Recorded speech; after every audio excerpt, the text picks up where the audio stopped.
passado da Terra de Tse-Tin-Liu, em um primeiro momento, após a descoberta de que uma civilização alienígena marcha peremptoriamente à Terra, surge uma reação generalizada na raça humana. O derrotismo.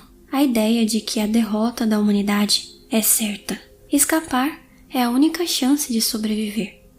Em meio a essa turbulência que parece ter o potencial de erodir o ânimo humano, é estabelecido o Projeto Barreiras, como uma tentativa de tirar vantagem da habilidade humana de praticar o engano sofisticado. Entre um plano vital e outros que fracassaram, apresento a terceira barreira, Bill Hines, e o seu terrível plano que nunca foi. Um plano que poderia ter dado certo e que, junto da dissuasão por Floresta Sombria, conseguiu ameaçar o Santi.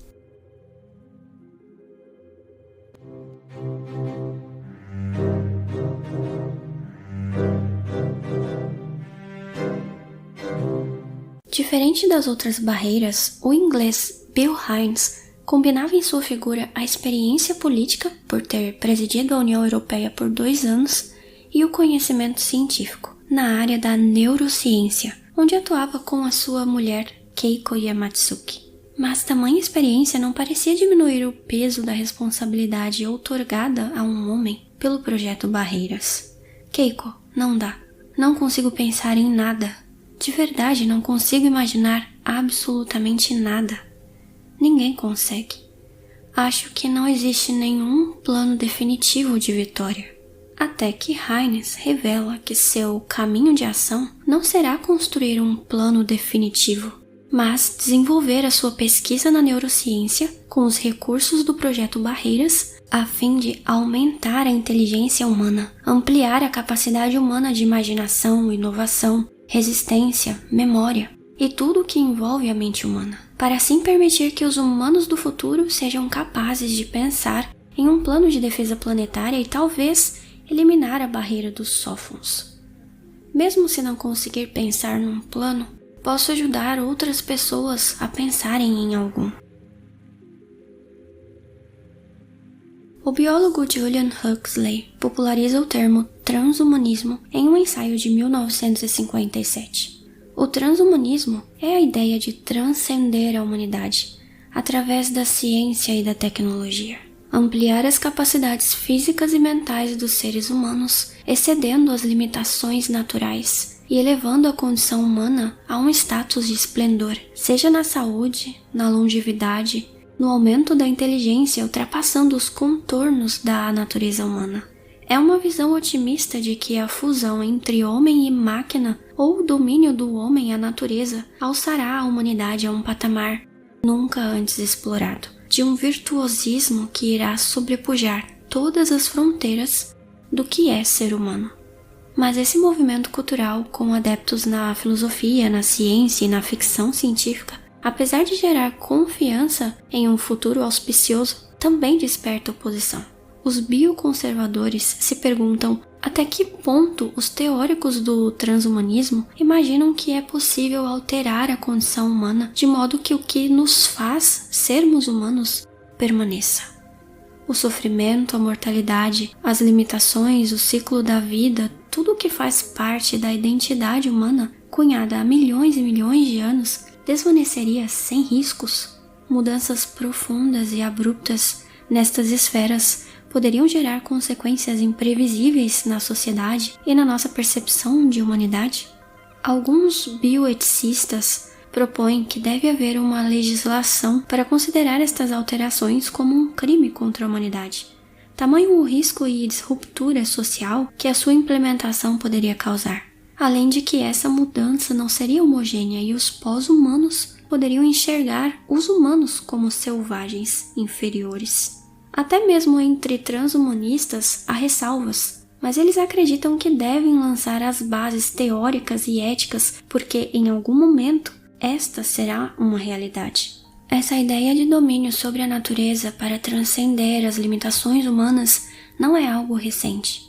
Criar algo tão complexo como um humano artificial, não de caráter robótico, mas um humano de verdade, era uma ambição presente já nas tradições esotéricas e alquímicas. Quando se pensa na criação do homúnculo, um pequeno homem criado artificialmente por processos alquímicos. Para Celsus, o célebre médico e alquimista que tentou descrever o processo de criar um homúnculo disse: Deus não criou os planetas e as estrelas com a intenção de que eles dominassem. Ou seja, o homem, como um microcosmos, deveria se elevar além das estrelas e prevalecer pelo seu entendimento das leis naturais. Também há a tradição da mística judaica de dar vida artificial ao golem, um ser animado a partir de matéria inanimada. E na ficção científica, esse tema aparece diversas vezes. Frequentemente acompanha uma rejeição ou tensão entre a criatura e o criador, como no clássico Frankenstein. Mas, pela necessidade, o plano de Heinz não enfrenta esses dilemas éticos e avança. Com a ajuda de sua mulher, Keiko, Heinz pretende projetar em um supercomputador uma simulação digital perfeita de um cérebro adulto, que permita entender melhor os mecanismos da mente humana, para ampliação das capacidades intelectivas. Seria uma tarefa hercúlea reproduzir uma vasta e complexa rede neural, com trilhões de sinapses, coordenando na simulação os mecanismos elétricos e químicos que fazem o cérebro funcionar. Saindo da ficção, para além de iniciativas como o Human Brain Project, que buscava, dentre outros objetivos, mapear o cérebro humano em mais detalhes via simulação, os cientistas recorrem frequentemente aos estudos com minicérebros ou organoides cerebrais, que são pequenas estruturas tridimensionais cultivadas em laboratório a partir de células-tronco pluripotentes que mimetizam o desenvolvimento e a organização do cérebro humano de forma muito básica. Estes minicérebros de laboratório, embora sejam simplificados, são capazes de espontaneamente desenvolver conexões neurais, exibir atividade elétrica similar à encontrada em cérebros vivos e responder a estímulos. Eles possuem algum nível de neuroplasticidade, ou seja, a capacidade de se adaptar de acordo com a experiência, essencial para a aprendizagem, como demonstrado em um experimento que integrou organoides a uma interface bioeletrônica de um jogo clássico de Pong. Os organoides calibraram a sua resposta neural de acordo com os estímulos recebidos e, em pouco tempo, aprenderam o jogo. Num outro experimento, foi verificado que minicérebros, sob certas condições, podem auto-organizar estruturas que parecem simular o desenvolvimento embrionário do olho, com vesículas ópticas aparentes que respondem a intensidades diferentes de luz, algo fundamental para a visão. Mas para manter esses organoides funcionais em laboratório é um desafio, tanto quanto criar uma simulação computacional do cérebro, porque não há um suprimento sanguíneo adequado, um sistema vascular natural, e por isso o seu crescimento é limitado. Cientistas tentaram contornar esse desafio com um implante de organoides feitos a partir de células-tronco humanas em cérebros de camundongos vivos. Com a adequada circulação dos vasos sanguíneos do cérebro dos camundongos, foi observado que os organoides humanos implantados formaram sinapses e desenvolveram um padrão de atividade neural sincronizada com as redes neurais do cérebro do animal, indicando uma comunicação e integração àquele cérebro vivo e funcional. Agora, a pergunta que enreda essa busca infatigável pelo entendimento do cérebro e da mente humana, seja em organoides ou em simulações no computador, como no plano de Heinz, podemos asseverar que estas estruturas com conexões neurais capazes de reagir a estímulos, de aprender, não estão ao ponto de manifestar consciência. Modelos de inteligência artificial, ainda que desenvolvam a aprendizagem lógico-computacional, não possuem essa experiência subjetiva que está presente nos humanos e em níveis diferentes também em outros animais. Como Barreira Heinz quer expandir não só a inteligência média humana, mas também a sua capacidade de inovação, resistência, criatividade, é fundamental tocar no problema da consciência. David Chalmers, em 1995, dividiu a discussão em duas vertentes: o problema difícil e o problema fácil. O problema fácil refere-se a compreender aspectos da mente que podem ser destrinchados em mecanismos. Por exemplo, como se dá a visão? Como o cérebro interpreta as informações recebidas? como traduz estas informações e etc. Já o problema difícil refere-se a entender como se dá a experiência subjetiva, a fenomenologia.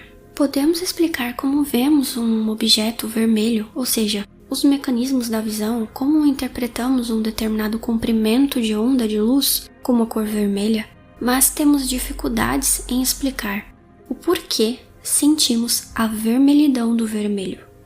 Por que experienciamos o timbre de um certo som?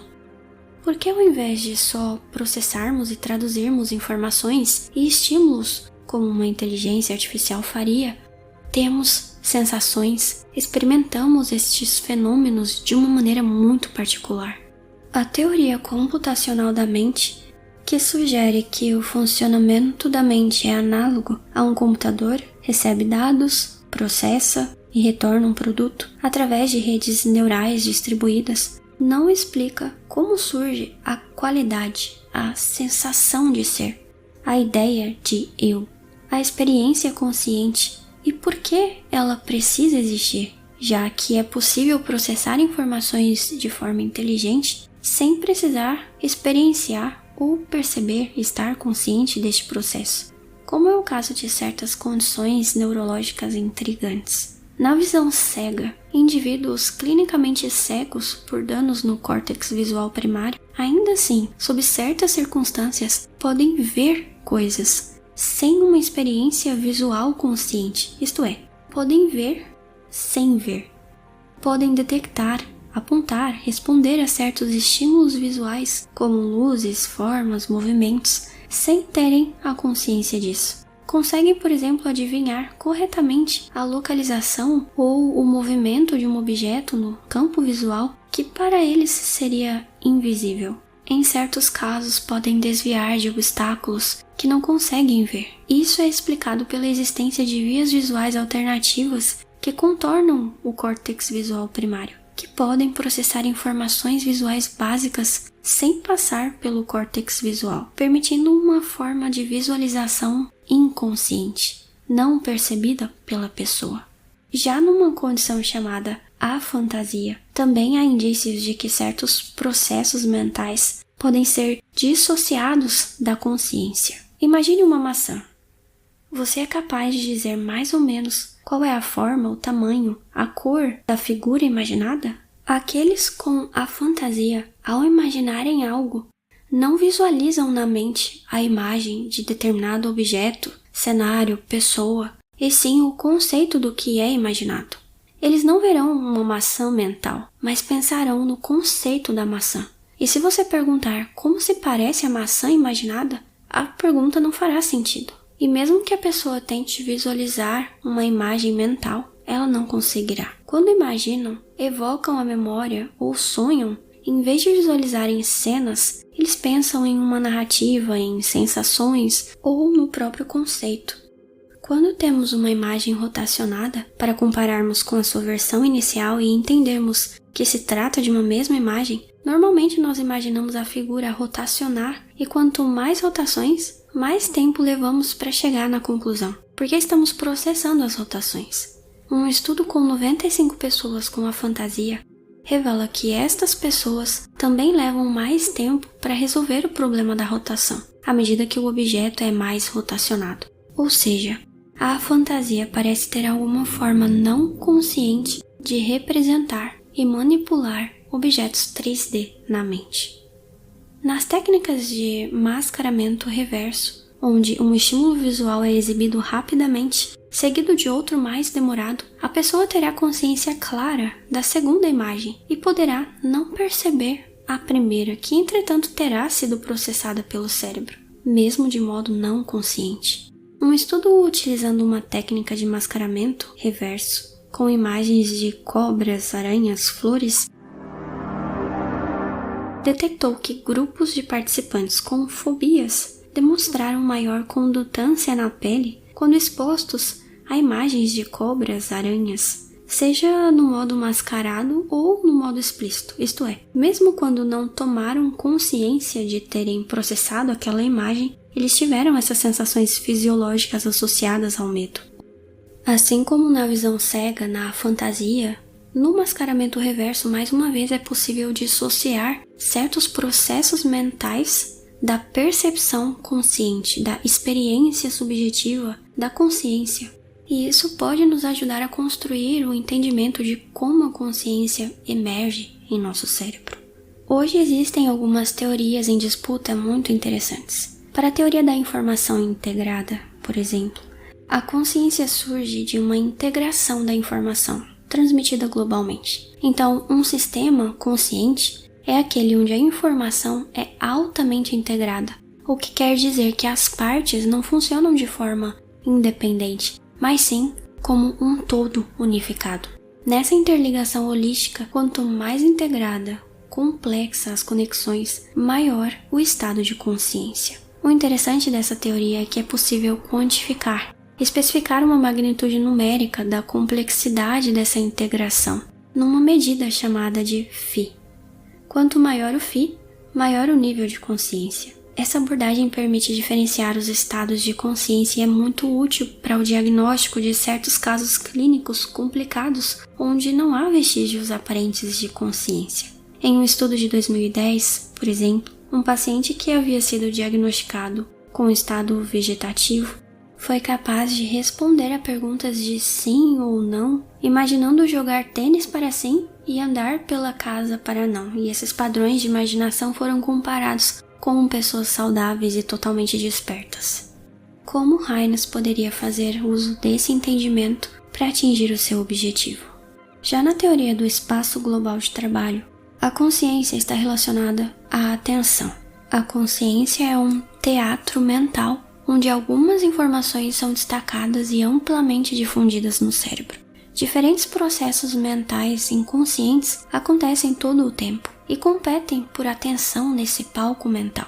Na competição, aquelas informações que forem selecionadas, as mais relevantes, ganham acesso ao espaço de trabalho global, ou seja, tornam-se conscientes para serem disseminadas e estarem acessíveis para todas as partes do cérebro. Numa analogia, a atenção-percepção é o holofote do teatro, que dá luz aos processos selecionados, que despontam na consciência, enquanto os bastidores são os processos inconscientes que permitem o sistema funcionar. Uma outra ideia fascinante onde a vida é a peça central para a consciência é a teoria que vê o cérebro como uma máquina de previsões para controlar alucinações. Quando nós pensamos em percepção, nós imaginamos que o cérebro faz uma leitura da realidade de fora para dentro, com a ajuda dos nossos sentidos. Se nós vemos uma cadeira, é como se estivéssemos contemplando a cadeira em si, por meio da transparente janela dos nossos olhos. Mas o que vemos é uma projeção mental criada pelo nosso cérebro para reproduzir com a maior precisão que conseguir a cadeira que existe lá fora, com base nos sinais que recebe dos nossos sentidos. Assim, a percepção, sendo também de dentro para fora, depende do objeto que existe na realidade e das crenças e palpites que a nossa mente confere aos sinais que recebe. O nosso cérebro seria então uma máquina de previsões que constantemente tenta inferir as causas dos dados sensoriais recebidos da experiência, seguindo uma lógica bayesiana, que busca encontrar as explicações mais prováveis e se atualiza conforme recebe novos dados. Erros surgem nesse processo de inferir o que há lá fora.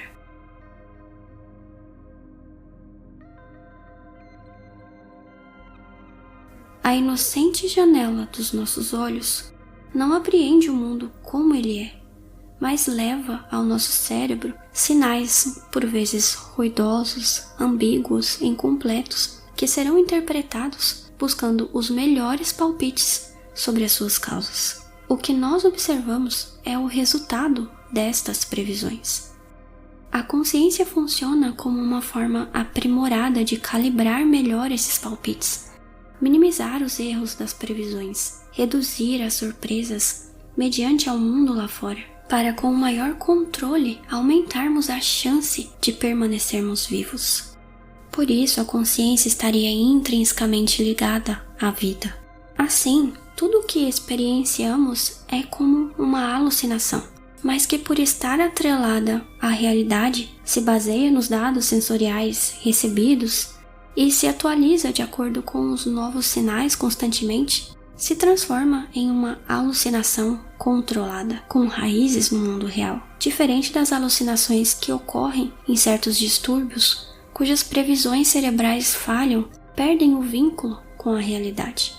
Você poderia até dizer que estamos todos alucinando o tempo todo. É só que quando concordamos sobre as nossas alucinações, a isso chamamos de realidade. Todo homem que for dotado de espírito filosófico há de ter o pressentimento de que, através da realidade em que existimos e vivemos, esconde-se outra muito diferente, e que, por consequência, a primeira não passa de uma aparição da segunda. Desde o mito da caverna de Platão até a coisa em si kantiana, ou o mundo da representação de Schopenhauer, temos este vislumbre de que o que percebemos é qualquer coisa de diferente da realidade, em algum nível. E isso fica claro quando observamos a forma como nosso cérebro preenche lacunas para ajustar cores, brilho, contraste, forma, movimentos, sons, de acordo com o que se espera. Como você acha que o Barreira Hines utilizará todos estes entendimentos da sua área para atingir o seu plano? E qual será o seu verdadeiro plano? Só que para Hines, para além de todas estas ideias, existe um mecanismo ainda mais profundo, subjacente às entranhas da consciência. E é este entendimento de Hines que lhe conferiu notoriedade na sua área, que ajudou o seu destruidor de barreiras a decifrar o seu verdadeiro plano. Em que consiste esse plano? Como ele foi desvendado? E por que parece tão terrível? É o que veremos na parte 2 deste vídeo. Obrigada por assistirem até aqui. Inscreva-se no canal Chan Tchumbirumbijums para acompanhar os próximos vídeos. E até a próxima!